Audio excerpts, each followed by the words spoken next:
Olá, meus amigos, sejam muito bem-vindos ao Latreia Cast, o podcast que nasce de uma convicção simples e profunda.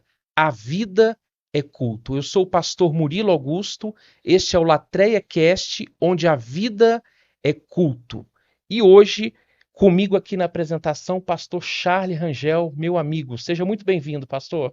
Obrigado, pastor. Vamos juntos nessa nossa nova jornada. Excelente. E para começarmos hoje, nós trataremos de um assunto extremamente importante e que às vezes gera até confusão. E quem vai estar conosco aqui nesse primeiro episódio? Pois é, para nos ajudar nessa conversa tão profunda e diferente, nós temos aqui hoje o pastor Marcos Paixão. Marcos é pastor, teólogo, pesquisador dedicado aí a essa história e teologia dos batistas, e numa área que você se especializou, né, pastor, ao longo de mais de 20 anos de estudo. Diretor-presidente do Seminário Batista Confessional do Brasil, onde ele é professor, ele é produtor de conteúdo, pesquisador da área, quer dizer, é o nosso especialista hoje para poder falar disso aqui e é responsável também pela comunidade de História e Teologia Batista, que é um projeto que forma alunos pelo Brasil todo, né, tem ajudado nesse aprofundamento aí da tradição batista, além de ser autor de livros nessa área da teologia pactual batista e que contribui significativamente, pastor, eu posso te dizer, nessa recuperação e na difusão dessa identidade confessional batista do Brasil. Seja muito bem-vindo. Eu espero que nós tenhamos aqui um momento muito produtivo e que Deus nos abençoe. Eu agradeço muito, em primeiro lugar, o convite, né, de estar aqui com vocês. Me trouxeram lá de Teresina para estar aqui com vocês em Brasília.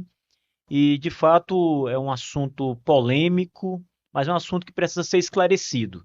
Então, eu acho que o podcast vai ser algo maravilhoso para que os batistas do Brasil e aqueles que não são batistas e que pensam errado sobre os batistas possam ter aí uma luz a partir de hoje. Excelente. Isso aí. Nada melhor do que a nossa estreia, né, com a referência que nós temos hoje no Brasil de Batista Reformado, que é o pastor Marcos Paixão. É isso Mas, aí. pastor, vamos direto ao ponto. Afinal, existe Batista Reformado ou isso é uma contradição histórica e teológica?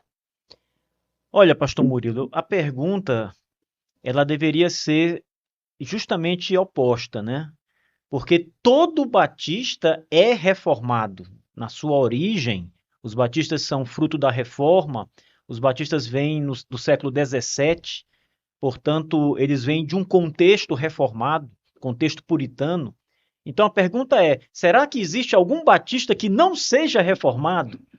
Nós sabemos que hoje em dia, depois de muitas transformações, de muita coisa, de muita água que passou, existem batistas de todo tipo. Mas o fato é que os primeiros batistas eram reformados. O DNA batista é reformado. Nós temos inúmeras provas, demonstrações de que os batistas nasceram reformados, permaneceram com a fé reformada. Nós temos inúmeras confissões de fé dos primeiros batistas que mostram isso, né? A questão de ser reformado está ligada à identidade, e essa é a identidade batista. Agora, se essa identidade foi se esvaziando, se perdendo ao longo dos séculos, isso é uma outra história. Mas se nós formos voltar às origens, os batistas são ou não são reformados em sua origem? A resposta é sim, os batistas são reformados. Mas olha só, pastor, pegando o gancho Sim. dessa sua resposta aí. Quando alguém fala, então, quando alguém afirma, né, que Batista reformado não existe, que a gente ouve muito isso. A Sim. gente está diante de um argumento histórico, pelo que o senhor falou, já não é um argumento histórico, é mais uma posição denominacional, isso? Olha, afirmar que os batistas não existem, pastor Charlie, é um argumento ignorante, na verdade. Porque, primeiro, é um desconhecimento da história reformada, da Uhum. história da reforma. Os batistas são parte da história da reforma. E eu diria que são uma das partes mais importantes da história da reforma. E eu não quero que ninguém de casa, por exemplo, pense que eu estou puxando aqui a sardinha para o nosso lado. Não é isso. É que os batistas reformaram e continuaram reformando. Por exemplo, nós temos a reforma que surge com Lutero, com Calvino, esses homens grandes reformadores que trabalharam para que a igreja, de fato, voltasse às escrituras. Depois nós temos a reforma com os congregacionais, com puritanos. E os batistas que estão dentro desse grupo continuam reformando, porque a prática da reforma do sacramento, a compreensão correta do sacramento, no caso especialmente o sacramento do batismo dos batistas, é o batismo somente para crentes. E isso nada mais é do que continuar a reforma onde muitos grupos reformados pararam, não seguiram. Então os batistas são de fato reformados e duvidar disso é não conhecer a história da reforma. Isso está na história da reforma. Um ponto importante que o senhor falou, que a gente precisa definir, então, para a gente conseguir avançar de uma forma mais clara. O que historicamente define alguém como reformado? É uma ótima pergunta. Existem alguns padrões que precisam ser observados para que você caracterize Agora você me pegou. um grupo como reformado. O primeiro deles é que esse grupo precisa defender as doutrinas da reforma, em particular. Então, as doutrinas da reforma são um leque de doutrinas variadas, né? Correto. Existem doutrinas de primeiro, segundo e de terceiro grau, por assim dizer. Mas existem as doutrinas que todos defendem. Por exemplo, todos defendem a doutrina da justificação pela fé somente. Todos defendem isso. Vamos pensar aqui, só para esclarecer, alguns grupos, por exemplo, que defendem uma ideia de justificação mais voltada àquela proposta hoje por homens como N.T. Wright, né, que não é a justificação pela fé conforme defenderam os reformados. Então, alguém que entra por essa via de N.T. Wright já está saindo dos padrões da reforma. Então, os batistas sempre defenderam um padrão de fé reformado nesse sentido. O próprio calvinismo, e às vezes o termo reformado é um sinônimo para calvinismo, é também um padrão de identificação. Aqui, por exemplo, é preciso deixar muito claro que entre os primeiros batistas haviam os batistas gerais e os batistas particulares. Correto. Os batistas gerais não eram um grupo reformado. Por quê?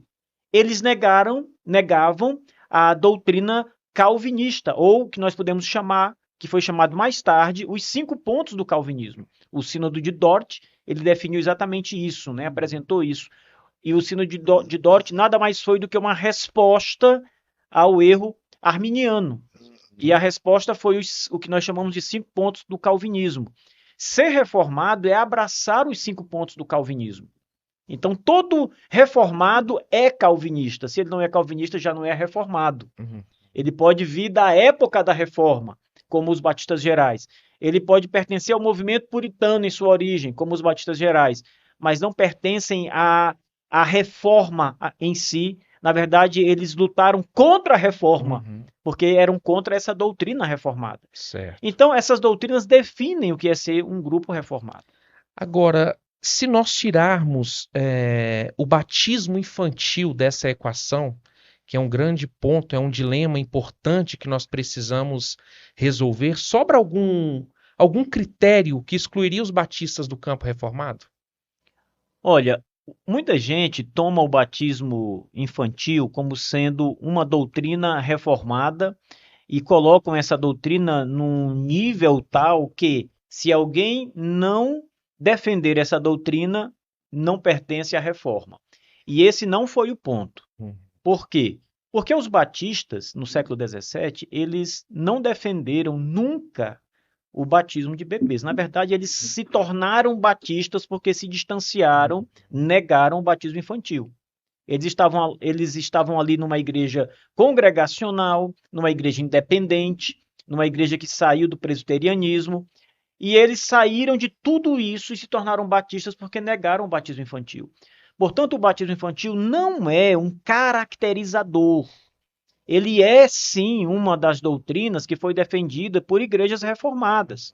Mas outros grupos defenderam outras doutrinas. Há, por exemplo, conflito entre congregacionais e presbiterianos, que são 2 grupos reformados, mas há conflito em relação ao governo.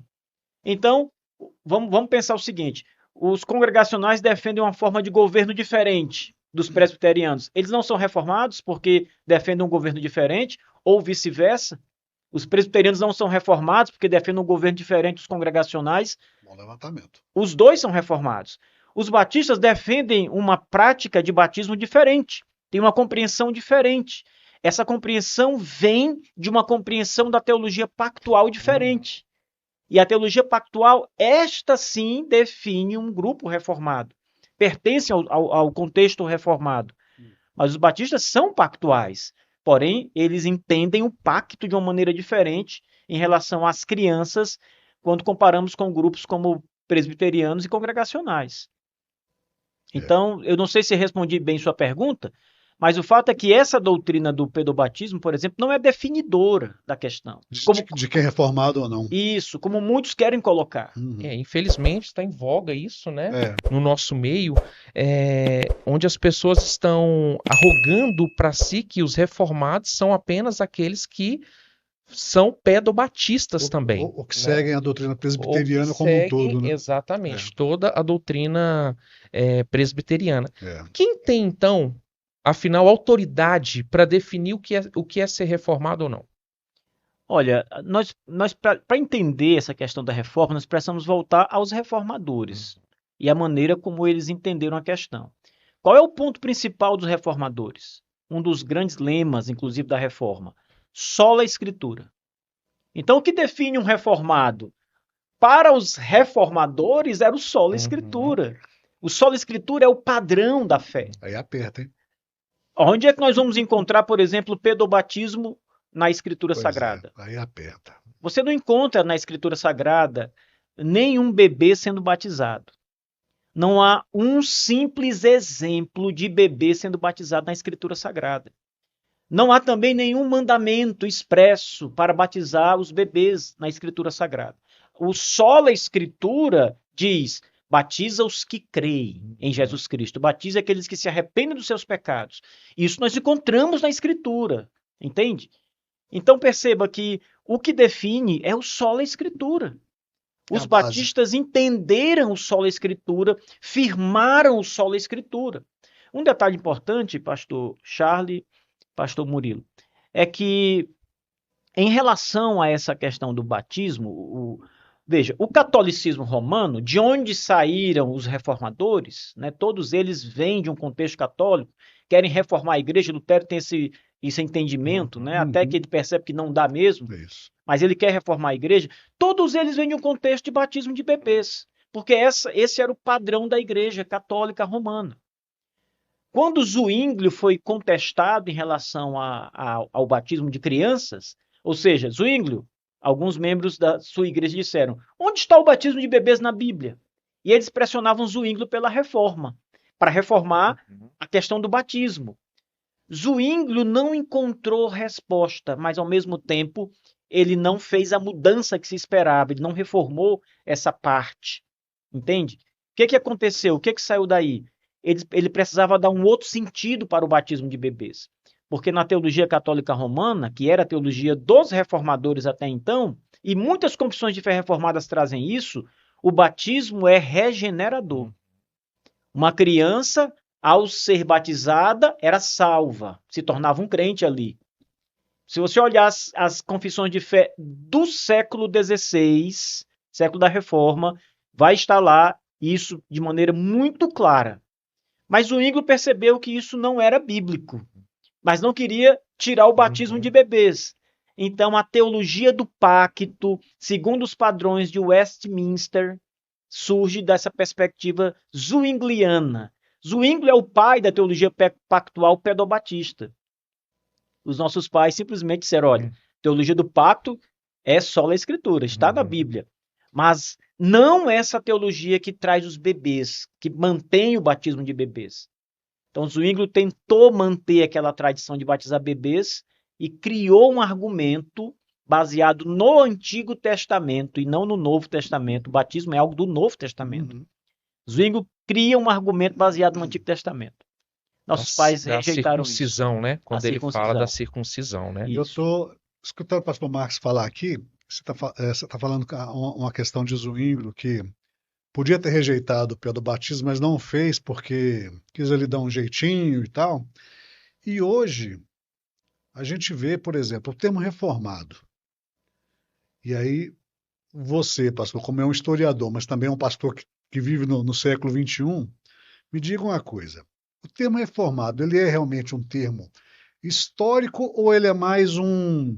Ele é usado mais de forma histórica, realmente, ou ele vira um rótulo teológico? Por exemplo, a igreja reformada ou a igreja culta é realmente algo histórico ou hoje, estou falando de hoje, ele virou mais um rótulo?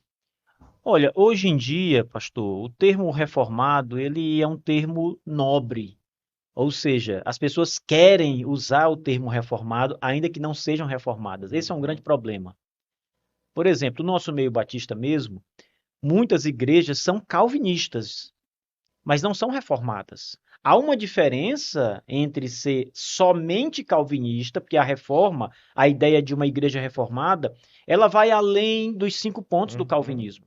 Claro que, como eu disse antes, toda igreja reformada é calvinista, mas não é só calvinista. Por exemplo, toda igreja reformada tem o princípio regulador do culto bem estabelecido.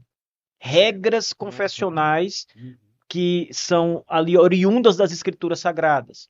Toda igreja reformada percebe uma guarda ao dia do Senhor, primeiro dia da semana. Então, ser reformado não é só ter o nome reformado, não é só ser calvinista, vai além disso. Então, hoje, as pessoas estão tomando o termo reformado, mas não estão vivendo a reforma na igreja como os nossos pais viveram no passado. Virou cult, né? Virou cult, exatamente. Virou cult. Está muito bom, é muito agradável e produtivo Usar o rótulo, usar né? o rótulo. Usar o rótulo. E dentro dessa perspectiva, então, vamos trazer um pouco mais para a história e para a origem. Os batistas particulares, que o senhor falou lá no início, eles já nascem, então, dentro desse ambiente reformado? Sim, os batistas reformados, eles nasceram em 1638, para ser bem preciso aqui. A primeira igreja batista reformada nasce em 1638, século XVII, primeira metade do século XVII. O primeiro pastor foi um homem chamado John Spilsbury. Bem, eles nascem nesse contexto porque eles eram de igrejas pedobatistas. Veja só, que coisa interessante. Os nossos primeiros pais, a primeira geração de batistas reformados, toda era pedobatista, até se tornar batista. Todas estavam em igrejas pedobatistas, especialmente em igrejas congregacionais. Todos eles. O que acontece? Eles começam a estudar. A igreja, que a principal igreja foi chamada na época de igreja JLJ, a principal igreja congregacional que tinha batistas. Era uma igreja independente, com marcas congregacionais. Ela teve 3 pastores. O último desses pastores, chamado Henry Jessey, ele começou a estudar sobre o batismo com vários cristãos, vários membros da igreja. E alguns dos membros dessa igreja perceberam que o batismo de bebês não estava na escritura. Aquilo que muita gente já vinha observando começou a ser discutido naquela igreja. E aquela igreja abraçou isso de maneira muito natural. Vamos estudar o tema. Vamos ver o que a Bíblia diz sobre isso. E grupos se formaram, entre eles, alguns defendendo o batismo de bebês, outros rejeitando o batismo de bebês porque ele não estava na Bíblia. Estes que rejeitaram, amigavelmente deixaram a igreja por discordar do batismo de bebês e se tornaram o que hoje nós chamamos de batistas. A primeira igreja batista, de 1638, não tinha o nome Igreja Batista. Esse nome é mais moderno em relação a... Na verdade, não é mais moderno. Ele surgiu cerca de 20 anos depois que o nome Batista passou a ser usado mais frequentemente. Até então, eram outros rótulos que eram dados a eles, mas eram os batistas. Portanto, eles saem de um contexto pedobatista por pura convicção credobatista. Então, eles estão lá dentro mesmo. Eles estão ali no meio do pedobatismo. Eles eram pedobatistas. Então, de fato, nasce ali nos meandros do ambiente reformado mesmo, né? Então, eles serviam como reformados, não era um movimento distinto. Nenhum tipo de movimento distinto. Eles eram reformados, eles se sentiam reformados. A própria Confissão de Fé de 1644, mas especialmente a Confissão de 1689, é uma confissão de fé que está aliada com a confissão de Uhum. Westminster e de Savoy. É ali as 3 grandes confissões. E todas têm como base Westminster. Então, se eles não se julgassem reformados, por que iam usar uma confissão reformada Sim. como modelo principal da sua? Uhum. Então, eles estavam ali, se sentiam ali dentro. E a gente pode falar que há uma relação, então, desses batistas particulares, né, que nós falamos hoje, que nasce ali no ambiente da reforma com o movimento puritano? Sim, totalmente, pastor. A prova disso, a evidência disso, tanto está nessas raízes históricas que eu apresentei agora há pouco, eles são puramente puritanos. Mas se você olhar a confissão de fé batista, ela é uma confissão de fé puritana. Qual é uma marca dos puritanos? Uma das grandes marcas do puritanismo inglês, inclusive alguns dizem que foram os puritanos ingleses que inventaram a ideia de dia do Senhor, como o modelo puritano observa, né? Aquele dia mais restrito, guardado, não pode fazer isso ou aquilo. A Confissão de Fé Batista 689, ela é estritamente puritana em relação ao dia do Senhor. Então não há marca mais evidente do puritanismo batista do que o capítulo que trata sobre o dia do Senhor. Mas não só ele, todas as outras marcas, a vida piedosa, uma busca de fato por uma vida relacionada com Deus, a pregação, o amor pela pregação, todas essas marcas são marcas puritanas. Nós vamos encontrar nos tratados puritanos, nas pregações puritanas. Então eles estão ali, todos são puritanos. O princípio da oração. Aquele é o contexto puritano. Veja, quem são os puritanos? Vamos pensar assim. São aqueles grupos que saíram da igreja anglicana, a igreja da Inglaterra. Então, alguns não conformistas, não conformados com a igreja, saem da igreja. Dentre esses que saem da igreja estão aqueles que se tornarão batistas, que quando saem, formam igrejas independentes, as igrejas de características congregacionais. Lá dentro estão aqueles que não concordam com o batismo de bebês e se tornam depois batistas. Então, a ideia do puritanismo, ela é uma ideia que praticamente ninguém contesta em relação aos batistas. Ela é contestada hoje porque as pessoas olham para igrejas batistas modernas e dizem, não é uma igreja puritana. Claro que não é. Sim. Não há uma marca puritana ali. Mas olhe para os primeiros batistas. Ali está o puritanismo. Entendi. Vamos aproveitar então e falar um pouquinho das confissões, né? A primeira confissão que surge é 1644, correto? Correto. E a partir dela a gente chega ali no final com a 1689, né? Onde a gente subscreve praticamente ela tem uma identidade muito próxima com a confissão de Westminster, né? Qual que é essa relação histórica dessas duas confissões, pastor? Veja, os batistas, antes da confissão de Westminster, os batistas lançaram a sua primeira confissão de fé puritana e reformada, que é a confissão que você citou de 1644. Quando essa confissão foi publicada em Londres, os batistas a publicaram com algumas razões. A primeira delas, eles eram acusados pelos pedobatistas de serem anabatistas. Os anabatistas eram uma grande variedade de grupos que haviam ali, com muitas heresias, alguns grupos também bons, que eram realmente dignos do nome de Cristo, mas entre eles havia uma mistura muito grande, de maneira que todos que rejeitaram o pedobatismo, na época, por Zwinglio, passaram a ser chamados de anabatistas, não importa o que mais defendessem. O rótulo era aplicado a quem defendesse, a quem não se sujeitasse ao batismo de bebês. Aproveitando, é importante o senhor fazer essa distinção dos anabatistas com os batistas, porque às vezes fica um pouco confuso, né, para os irmãos que não entendem com profundidade essa parte histórica, né? Há uma diferença significativa, né, das questões teológicas, né? Não é verdade? É verdade, sim. E é importante frisar isso, porque a única coisa que liga os batistas ao anabatismo é a ideia que eles tinham de batizar só crentes. O credo-batismo. O credo-batismo. É isso apenas, né? Basicamente é isso. Alguma outra coisa como o governo e etc. Mas veja, quando os batistas publicam a sua primeira confissão de fé, está estampado no frontispício da confissão, na primeira página. esta confissão é redigida por aqueles que são falsamente, inapropriadamente chamados de anabatistas. Então já esclareceram isso logo na entrada. Os próprios batistas estão dizendo que não são anabatistas. Não é ninguém que está falando por eles estão dizendo, nós não somos isso aí. É o princípio que você falou, escrever a confissão para poder já fazer essa distinção entre Exato. batistas e anabatistas. E o segundo ponto da confissão de 1644, para chegar depois na outra, é que eles queriam mostrar que não eram anabatistas através das doutrinas que eles defendiam, que estavam ali subscritas.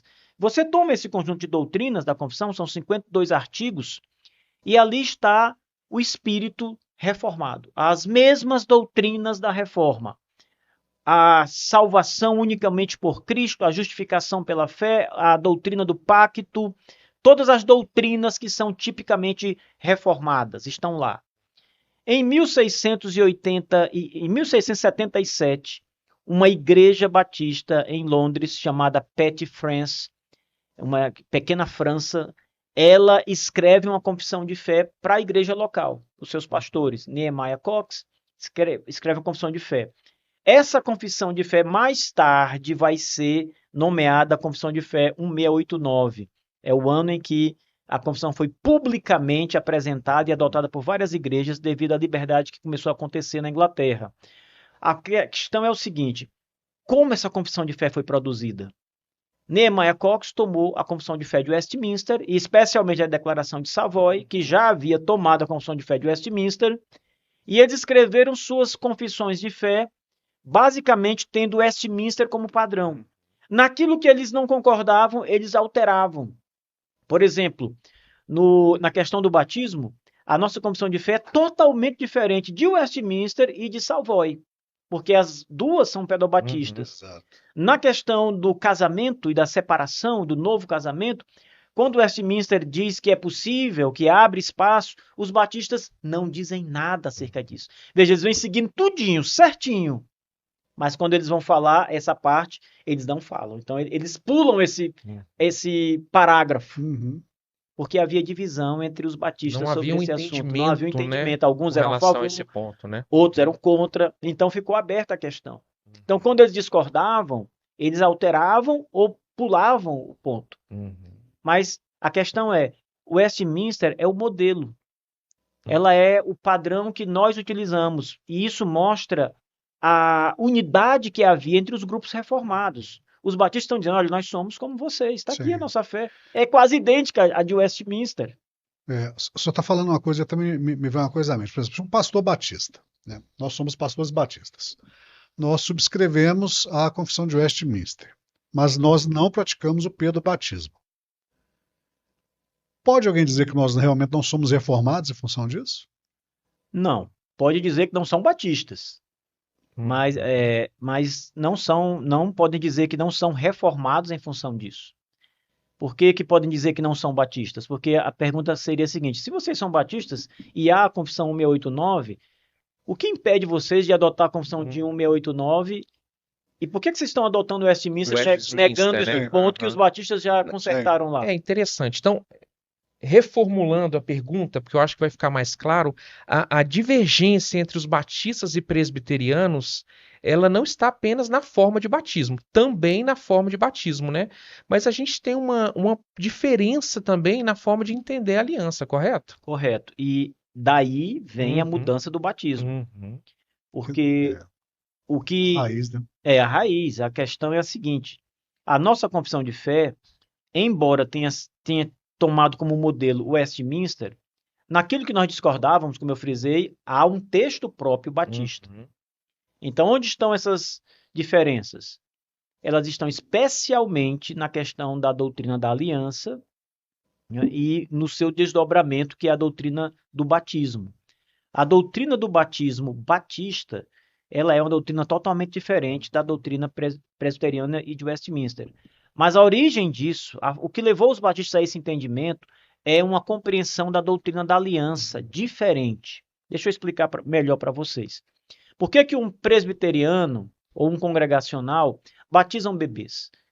A resposta é porque eles entendem que Deus fez uma aliança com eles, os crentes, e com os filhos dos crentes. Então, se eu sou crente, Logo, os meus filhos estão na aliança que Deus fez e Deus manda batizá-los assim como eles eram no passado circuncidados. Então, para eles a circuncisão, ela é uma sombra, um tipo, e o batismo é o antítipo. Ele é o cumprimento daquela sombra. Nós batistas olhamos para isso e dissemos, olha, isso aí é lógico, mas não é correto. Ou seja, não é o fato de ter algum significado lógico que faz daquilo correto. A premissa está equivocada. Qual é o ponto? Os batistas dizem que a sombra da circuncisão, o antítipo dela é a circuncisão do coração, ou seja, a regeneração. Então, a regeneração é que leva ao pacto da graça. E todos que estão no pacto da graça são chamados a ser batizados.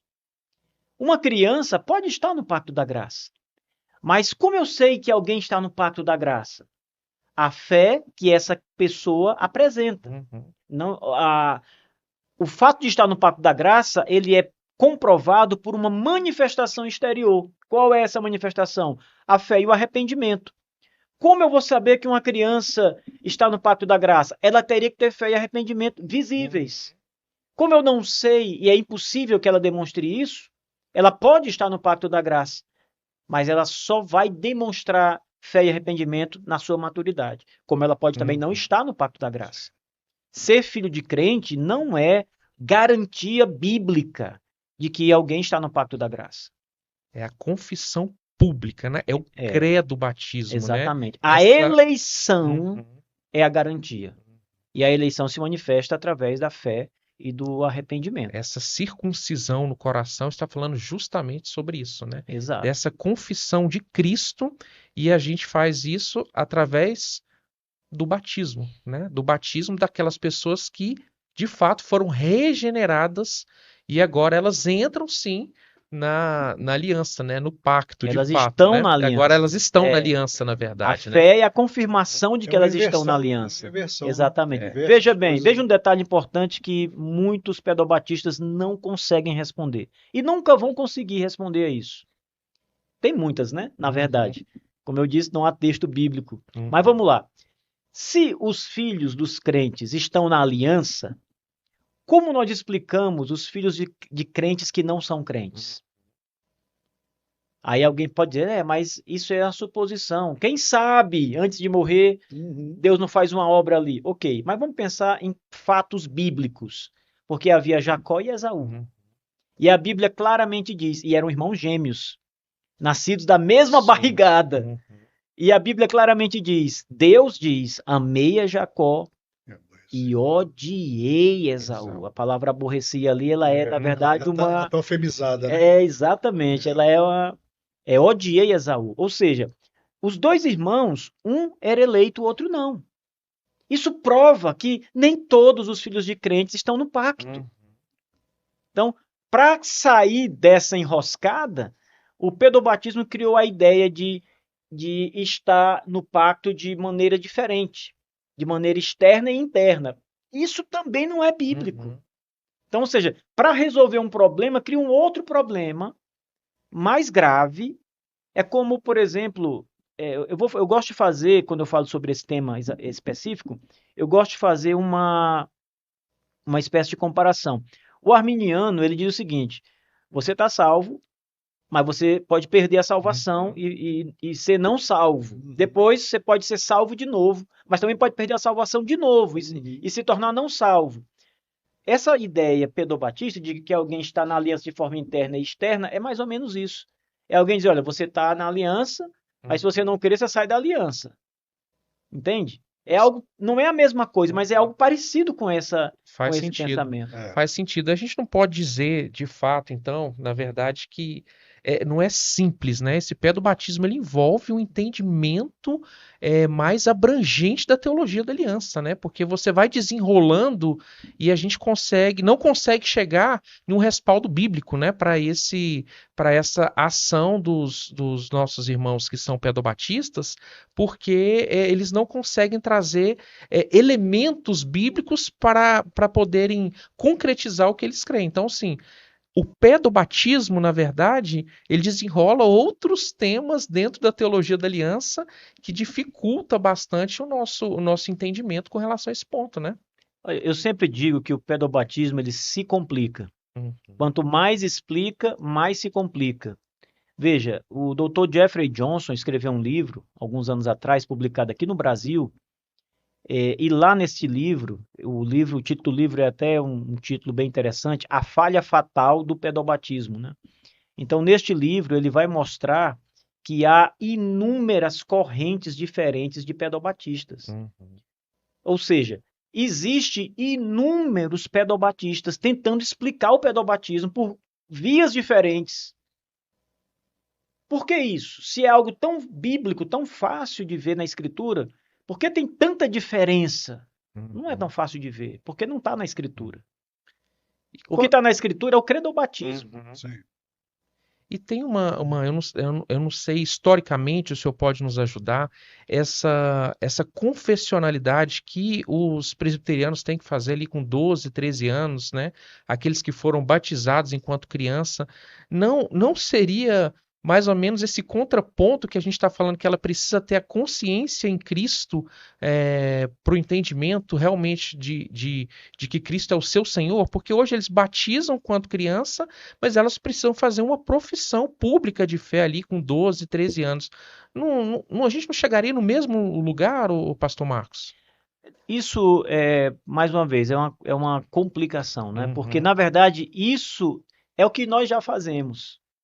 Eu diria que isso é mais ou menos o modelo batista sendo aplicado, Uhum. numa igreja pedobatista.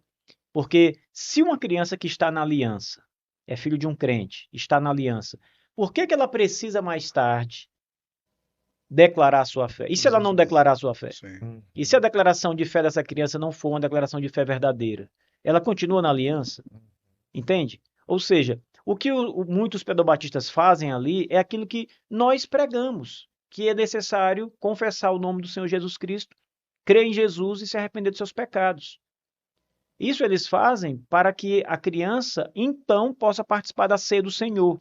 Porque até então, ela é batizada, ou seja, ela recebe um dos sacramentos, é batizada, ela é considerada parte da aliança, mas ela não pode participar da ceia do Senhor. Outro problema que eles criam. Sim. Isso é uma outra contradição de termos, porque na Escritura, ceia do Senhor e batismo estão sempre juntos. Não há um sem o outro. Entende? Entendo. Essas ordenanças, né, elas são unidas, né? Na Não tem como verdade, diferenciar, né? existe um livro bem interessante de Gary Crepton, que também está escrito aqui, publicado em português. Gary Crepton foi um dos maiores teólogos presbiterianos. Ele escreveu vários comentários sobre a Confissão de Fé de Westminster, vários volumes. E quando ele estava escrevendo sobre essa parte do princípio regulador do culto, ele começou a ter problemas.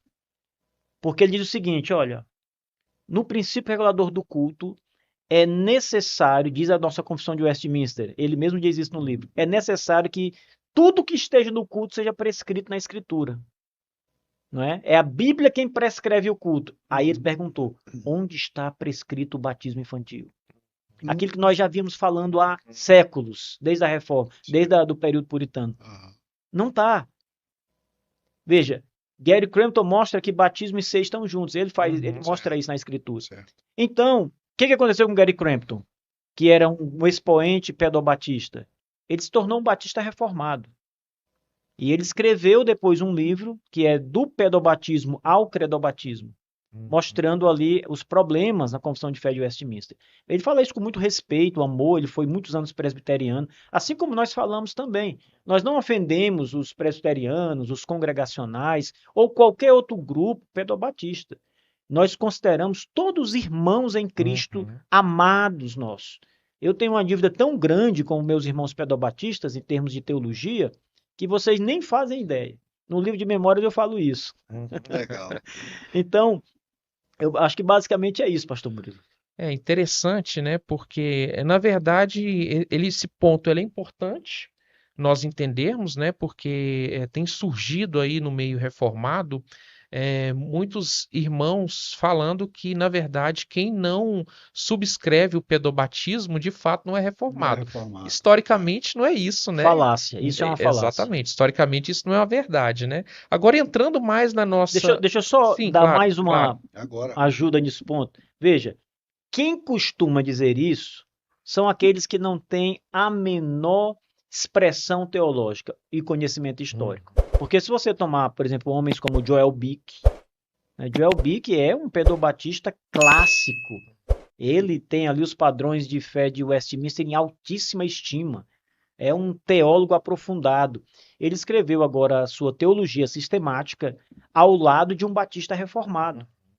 E lá ele vai dizer claramente, ele diz em outros livros, mas nessa especial ele vai falar dos batistas reformados, como um grupo reformado. Inclusive, na sua teologia sistemática, tem a confissão de fé 1689. Ele cita diversas vezes, junto com o seu coautor, claro, a confissão de fé 1689. Então, quem conhece os batistas, a história dos batistas e a história da reforma, sabe que os batistas são reformados.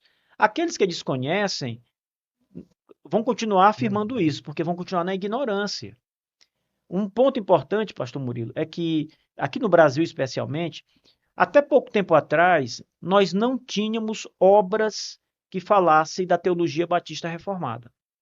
Então não tinha história dos batistas, não tinha publicação em português de teólogos batistas do século XVII, não tinha publicação de teólogos contemporâneos que trataram desses temas, não tinha nada disso em português. Então essa turma não leu isso, não leu em inglês, não tem português, né? nunca leram em inglês, desconhecem totalmente isso. Mas infelizmente também é preciso dizer que há aqueles que, por maldade, por alguma razão não cristã, negam essa questão. Ou seja, até sabem da verdade, mas continuam afirmando o contrário. Sim. O pessoal que está nos assistindo, né, poder deixar isso bem claro. Na verdade, então, o batismo infantil, ele não é um elemento essencial da reforma. Esquece isso. Né? Ele não está baseado na reforma, o pedobatismo, o batismo infantil. Na verdade, ele é mais um entendimento errado da teologia da aliança. O batismo infantil, eu diria o seguinte, pastor, para deixar claro esse ponto. O batismo infantil foi uma parte que os maiores teólogos da Igreja Reformada naqueles dias, Calvino, Lutero, Zwinglio e depois dele, não reformaram. Foi um erro que permaneceu na igreja. Eu digo um erro, mais uma vez, não querendo desrespeitar os nossos irmãos pedobatistas. Esse é um erro secundário, não é um erro que vai nos separar em relação ao cristianismo, né? Mas nós somos batistas. Nós consideramos um erro o pedobatismo. Assim como eles olham para nós e consideram que nós erramos no nosso entendimento de que só o batismo só é para crentes. Entende? Isso não nos separa. É a nossa convicção, a nossa identidade apenas. Mas eu diria isso, que os batistas reformaram, continuaram a reforma, onde a maioria dos reformados pararam. Sim, tá claro. E agora um ponto dentro agora do nosso quintal, né? Onde a gente se perde e surgem os batistas arminianos, que são, em sua grande maioria, nos dias de hoje, né? Infelizmente. Onde que surge isso, pastor Marcos? Você tocou num ponto importante aí. Olha, pastor Murilo, os batistas gerais, eles na verdade surgem primeiro que os batistas particulares. Algumas décadas, 3 décadas antes dos batistas particulares. Detalhes. O primeiro pastor batista geral foi um homem chamado John Smith, e depois o bastão passou para um outro que era o seu, eu diria que poderia ser chamado de um co-pastor na época, mas não era oficialmente um pastor, um homem chamado Thomas Helwys. Esses 2 homens eram puritanos, eram, a princípio, calvinistas, haviam saído da igreja da Inglaterra, de Londres, por causa da perseguição, migraram para a Holanda. Na Holanda, eles participam de um grupo calvinista, reformado, de posição mais congregacional. Daí eles têm problemas em algumas questões, especialmente a questão da liderança, do governo. Eles decidem sair desse grupo, esse grupinho que havia entrado decide sair desse grupo e começar uma nova igreja. Essa é a primeira igreja batista, ou a igreja batista geral. Eu não gosto muito de dizer que ela era uma igreja batista, apesar de que convencionalmente ela é chamada assim nos livros, porque ela tem muita coisa que os batistas não têm, que não é doutrina batista. Mas veja, esta primeira igreja, quando ela nasce, em 1608, ela nasce como uma igreja calvinista. O John Smith escreveu um livro logo depois da fundação da igreja, aonde ele ainda apresenta doutrinas calvinistas. Só que logo depois, com contatos que ele estava tendo com movimentos anabatistas, que eram de uma teologia mais arminiana, e também com o próprio movimento arminiano, com Jacó Armínio, que estava ali na Holanda, sabe, fervendo. O Sínodo de Dort acontece ali em 1619, 18 e 19. A igreja nasce em 1608, 10 anos antes do Sínodo de Dort. Então aquela ideia arminiana estava ali fervilhando. Então eles são influenciados pelo anabatismo, pelo arminianismo do anabatismo e pelas ideias mesmo de Jacó Armínio, as originais. E ali eles abandonam o calvinismo e se tornam arminianos. Então aí nasce a Igreja Batista Arminiana, não é? Só que essa igreja, ela tem muitos problemas. Ela, primeiro, ela não consegue se desenvolver. Historicamente, ela vai crescendo, depois entra em parafuso. Ela nega muitas doutrinas essenciais. Eles defendiam, por exemplo, doutrinas como o Hoffmannianismo, que é a doutrina da carne celestial, defendida por alguns grupos anabatistas. Eles negaram a doutrina da Trindade. Mais tarde, esses grupos negam a doutrina da Trindade completamente. Então, assim, eles carregam muitos erros e não se desenvolvem. Os batistas calvinistas particulares, quando nascem, eles têm o padrão de fé das confissões, 1644, depois 1689, vão se desenvolvendo, crescendo, sempre crescendo, começam a migrar para outras partes, vão para outras partes da Inglaterra, depois vão para toda a Grã-Bretanha, ali, considerando a Irlanda e outras partes, depois vão para a América do Norte, o Novo Mundo, a primeira igreja batista norte-americana, as duas primeiras igrejas batistas norte-americanas são calvinistas, em Rhode Island, com o Roger Williams e depois o John Clark, que são calvinistas. Inclusive, um dos subscritores da Confissão de 1644 está lá, nessa época, lá nos Estados Unidos, passando informações confessionais, teologia batista reformada lá para o John Clark. Ele diz isso no livro dele, John Clark. Então, os batistas particulares são o grupo que se desenvolveu e ganhou o mundo. Nos Estados Unidos, anos depois, eles enviam missionários para o Brasil. Esse grupo, que já tinha 2 séculos na América, envia missionários para o Brasil. Esses homens que vêm para o Brasil são calvinistas. A primeira leva de missionários batistas são calvinistas. Os batistas que fundaram a Convenção Batista Brasileira eram calvinistas. O modelo de junta missionária que os batistas brasileiros fundaram é o modelo de William Carey, calvinista. Então, todo o espírito, o padrão calvinista está lá. A primeira confissão de fé usada no Brasil é a confissão de fé de New Hampshire, calvinista, que é uma síntese da 1689. Sim. Então, perceba, os calvinistas, apesar de ter nascido 30 anos depois, são os que permanecem e são os que se desenvolvem. A Igreja Batista Geral chega a acabar. E ela é, em 1770, recomposta com a ajuda de um congregacional, Dan Taylor. Então, esses elementos históricos quase sempre são desconhecidos no meio batista. Eu diria que sempre, viu? Na verdade... Um escritor batista brasileiro, que é membro da Convenção Batista Brasileira, acredito que ele esteja vivo, está muito velhinho, se estiver vivo, ele disse claramente 95% dos batistas não conhece a sua história. É um fato. E dentre eles, a maioria dos líderes batistas e convencionais não conhece a sua própria história. É um problema, né? O nome público batista hoje acaba gerando um grande problema, porque a maioria das igrejas que se auto-intitulam batistas entram justamente nesse problema de desconhecer, né? Faz parte desse percentual. Eles conhecem essas questões históricas e teológicas e estão totalmente contra e longe de toda e qualquer teologia batista, né? São igrejas inclusivas, em sua maioria, são igrejas que abraçam o feminismo, que abraçam várias outras vertentes que são totalmente contrárias ao que os batistas de fato, os batistas particulares, ou os batistas reformados, trazem, né, na sua essência e na sua teologia, né? Então, diante desses fatos, né, existe batista reformado ou não existe batista reformado depois desse tempo todo? Olha, hoje existem poucos batistas reformados.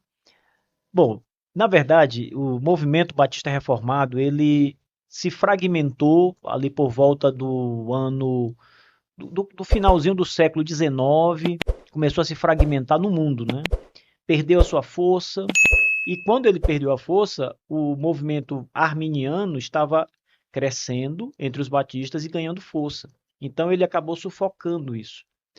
Por volta de 1930 em diante é que os batistas reformados começam a reaparecer. Hoje em dia, atualmente, Que ano, pastor? por volta de 1930 começam a de novo Que florescer, coisa bem, mas é muito recente. muito recente. É florescer-se quase que desconhecido, uma igreja local ali reservada, pouca coisa. Havia muitos batistas arminianos já, e um ou outro grupo de batistas reformados. Considere aqui o nosso contexto no Brasil. 20 anos atrás, não havia igreja batista reformada no Brasil. 20 anos. Você não tinha. Quer dizer, quando eu digo não tinha, o número é inexpressivo, Sim, né? Sim. Um ou outra. Mas não havia ali, se você procurasse no mapa no Brasil, não havia igreja batista reformada. Desses 20 anos até aqui, o número de igrejas batistas reformadas no Brasil cresceu muito. Sim. Existe um mapa na internet de igrejas batistas reformadas no Brasil. Você pode consultar esse mapa, você vai ver lá que o mapa está cheio de igrejas. Agora, qual é o problema? Dessas igrejas batistas reformadas, muitas só têm o nome de reformado. É isso que eu ia perguntar. Às vezes é só a nomenclatura que virou reformada. Né? Exatamente. A confessionalidade, veja só, algumas dizem o seguinte: subscrevemos a confissão 1689. Você vai na igreja e estranha logo o culto. Isso não é princípio regulador do culto, está longe disso. Você conversa com a liderança e faz uma breve investigação, você percebe que não há. Eles são calvinistas. E eles defendem mais alguns outros pontos da confissão de fé, mas não a subscrevem integralmente. Então, ser um batista reformado significa subscrever, se não integralmente, mas pelo menos assim, 99% da confissão de fé 1689. Então, o que é não escrever integralmente? Às vezes você discorda de um pequeno ponto. Sim. Alguns batistas discordam, por exemplo, que o Papa seja o anticristo. E a nossa confissão diz claramente, o Papa de Roma é o anticristo. Certo. Então, veja, alguma igreja pode dizer o seguinte: olha, nós concordamos com tudo que está aqui, mas em relação a isso, nosso entendimento é diferente. Em relação ao Papa ser o anticristo. Ele é um dos, mas não é o. Entende? São coisas que não atrapalham na soteriologia, né? Exatamente. Sim, não é a essência da confissão. Então, a subscrição, ela precisa ter força. Então, a igreja que subscreve a confissão, mas ao mesmo tempo não guarda o princípio regulador do culto, não observa o governo batista, não observa questões primárias, né, como o dia do Senhor, etc., você vai olhar se é mesmo uma igreja reformada ou não. E é interessante, né, porque pode parecer que são apenas pontos teológicos que não têm influência dentro da vida prática das pessoas, mas é justamente ao contrário, né? Uma boa teologia, uma teologia reformada, uma teologia onde você tem um direcionamento do dia do Senhor, de uma liturgia onde todos os elementos litúrgicos dentro de um culto, ele está falando sobre criação, queda, redenção, né? Nós estamos fazendo um grande ensaio para a segunda volta de Cristo, né? Para a volta do Senhor que virá nos buscar. Então, há um elemento extremamente importante, né, o pastor Marcos, uma boa teologia para o cristão se tornar um cristão de fato que vai vivenciar aquilo que o Senhor nos ordenou, né, a busca pela santidade e levar o nome do Senhor onde quer que nós formos, correto? Correto. Essa observação, esse leque teológico de doutrinas, de marcas batistas reformadas, precisa ser observado, aprendido. Agora, um detalhe, pastor. Veja, é fato que muitas igrejas que hoje já carregam o nome Batista Reformado, mas não são ainda batistas reformados, estão reformando, estão caminhando na reforma. E esse fato precisa ser também olhado com amor por todos nós, porque as igrejas não nascem prontas. Elas são reformadas e sempre reformando. Né? É um princípio da própria reforma protestante. Hoje, por exemplo, algumas igrejas batistas, elas ainda carregam muitas marcas pentecostais, continuistas, eu diria. E aí, alguns desses líderes de igrejas batistas continuistas vão usar nomes como John Piper.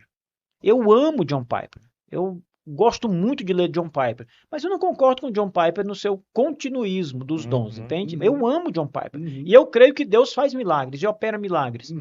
Mas isso é diferente de ser um continuista aos moldes, né, de muitos pentecostais hoje em dia. A nossa confissão de fé, no capítulo 1, já barra isso. Ela quebra essa ideia. Então, veja, um batista que está numa igreja continuista, mas esta igreja, considerando o seu espírito reformado, ela está caminhando na reforma, esse é um ponto que pode ser reformado. A igreja está amadurecendo. As igrejas não nascem prontas. É um processo, você né, que vai sendo executado. Não abre uma igreja hoje, aliás, você não muda a característica de uma igreja hoje e amanhã ela já é uma igreja perfeita. Não, é um processo de reforma, de ensino, ensino da palavra de Deus. Não é simplesmente assinar um papel.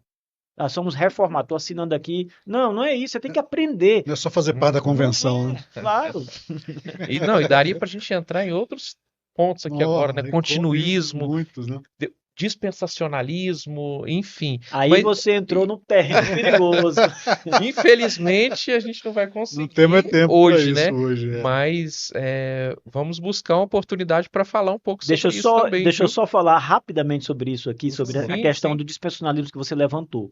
Por quê? A maioria das igrejas batistas hoje são dispensacionalistas. Sim. Né? A maioria delas. Porém, o dispensacionalismo fere o coração da Confissão de Fé Batista 689, porque o dispensacionalismo ele é um sistema interpretativo. Ele não é uma doutrina, As pessoas olham para o dispensacionalismo e pensam em escatologia, né? A volta de Cristo, o arrebatamento. Não, isso aí é a cereja do bolo do dispensacionalismo. É um sistema inteiro que leva a isso. E o sistema batista reformado é um sistema pactual. Nós interpretamos a Bíblia a partir de uma perspectiva pactual, como é a Confissão de Fé de Westminster, como é a Savoy, 1689, 1644. Todas essas confissões são pactuais. E o pactualismo é um outro sistema de interpretação. Então, é impossível, contraditório, alguém dizer assim, eu subscrevo a Confissão 1689, mas sou dispensacionalista. Você não sabe o que você está fazendo. Me desculpe, se você é dispensacionalista e anda com a Confissão de Fé 1689, você não entendeu a confissão ou não entendeu o dispensacionalismo. Um dos dois, né? Um dos dois. A gente teria que fazer um outro podcast, né? Para falar somente sobre isso, porque é um assunto extremamente importante para a gente falar sobre isso. Mas que conversa agradável, demais, né? Que bom a gente compreender esses meandros da história, né? A nossa história, a nossa tradição, a nossa teologia, né? Como isso fortalece, né? A comunidade e a nossa fé. Né? Nós somos batistas, né? É aquele grande lema, né? Orgulho batista, né? Orgulho das tradições, de onde nós viemos, né? Somos batistas reformados porque, na verdade, não existe a batista que não é reformada, né? Então, na verdade, essas são fake. Exatamente. Todos os batistas deveriam ser reformados, né? Porque nós viemos, de fato, aí, como o senhor explicou muito bem ali, dos meandros da reforma protestante, né? Que bom. Pastor Marcos, muito obrigado aí pela sua participação. Ficamos muito felizes, né, de ser a estreia do Latreia Cast com o pastor Marcos Paixão. Não poderia ser melhor, né? Não poderia ser melhor. Muito obrigado aí por esse momento. Obrigado pela participação, pelo aprendizado todo que o senhor trouxe para nós, pelo seu conhecimento, não só histórico, né, que é importante também, mas teológico também. Assim, eu tenho certeza que quem nos assistiu e nos ouviu saiu daqui mais abastecido daquilo que é a verdade. Meus irmãos, eu é que agradeço, né? Sempre é um prazer e um privilégio para mim falar sobre a nossa tradição, a nossa herança batista, nossos distintivos. Isso é muito bom e eu creio que os batistas reformados no Brasil estão crescendo, estão se desenvolvendo, muitas igrejas estão sendo reformadas. Tudo isso é maravilhoso, é a mão de Deus, obra do Senhor. Iniciativas como essa aqui, né, do Latreia Cast, são iniciativas fundamentais para que essa fé bíblica continue crescendo. Porque mais do que ser uma fé batista, é uma fé bíblica. Bíblica, exatamente. A gente não tem a fé batista, é porque é bíblica. A disputa toda é para estarmos de acordo com a palavra de Deus. A Bíblia é a verdade. Então, para mim é um Pastor, privilégio. qual é o seu Instagram? Fala para O nós. meu aí. Instagram, rapaz, a gente só faz postar e não olha pro. Mas o meu Instagram. Mas te acha com Marcos Paixão? Marcos Paixão, acho que é @Marcos Paixão, Marcos com U. Marcos com U. Isso. E o site lá da comunidade lá. O site é www.chtb.com.br. Esse é o curso de História e Teologia Batista. São mais de 400 aulas. Maravilha. Tem um bloco especial sobre teologia do pacto. Muita coisa. Maravilha. Muita coisa da tradição batista. Maravilha, pastor. Muito bom. E você que nos acompanhou até aqui, lembre-se que a vida é culto. E até o próximo episódio do Latreia Cast.